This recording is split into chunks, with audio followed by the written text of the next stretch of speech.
and we are here with the chairman of the Iowa Republican Party, Jeff Kaufman. And tell me a little bit about what you guys are doing to make the Iowa caucuses more accessible to people. That's been a #1 goal since I've become chair, to do just that. We have partnered up along with the Democrats, so it's a bipartisan effort, with Microsoft, and we have an app now that's going to make reporting our caucus results more efficient and, probably more importantly, more transparent.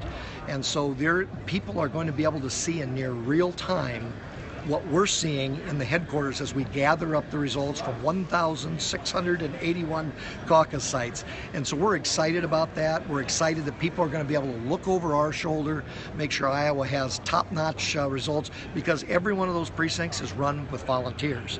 And so it is a grassroots effort, and it's great to be here in 64-degree weather too down in South Carolina. But I know there's a lot of Iowans that are watching this debate tonight. I'm watching it right with them, and we'll see you in 2.5 weeks at the caucuses. It's just an incredible time. I mean, Iowans are certainly keeping everyone real focused on the Republican Party, and it's pretty tight. I mean, what are you expecting to see tonight? You know, especially between Mr. Trump, Senator Cruz. You know, it's exciting. What are you looking for? What are you not looking for? Absolutely. Well, you know, all these sub-dramas. I mean, it makes it fun to analyze, fun to look at. I mean, there's going to be some elbows thrown. We know that. I mean, I was in electoral politics, and it's a contact sport, full contact sport. My philosophy, from the perspective of the party chair, I let the people decide whether the elbows were too sharp or whether that question was appropriate. What I want to do in Iowa is set the table for a very neutral, very unbiased place where these folks can actually debate and they can make their case.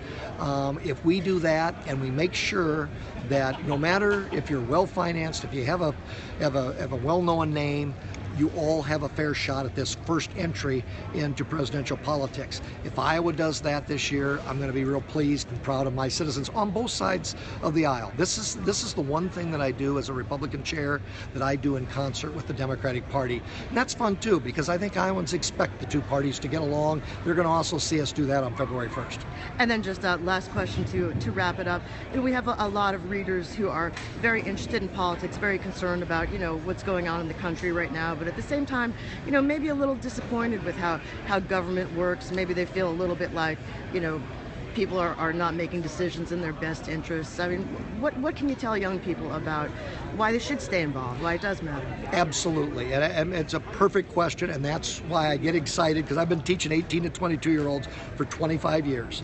So this is part of who I am. So you tapped into something I'm passionate about. 4 years ago, Rick Santorum won with 34 votes, over 120,000 cast.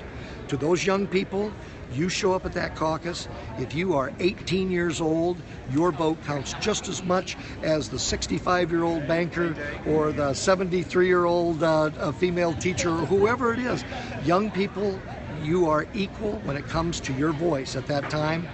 You don't have to have any special credentials. You don't even have to have an opinion. Come, add to your voice, and I'll guarantee you, in some of those precincts will be won or lost by one vote. So I want to see you folks there. Thank you so much, Mr. Chairman. Absolutely.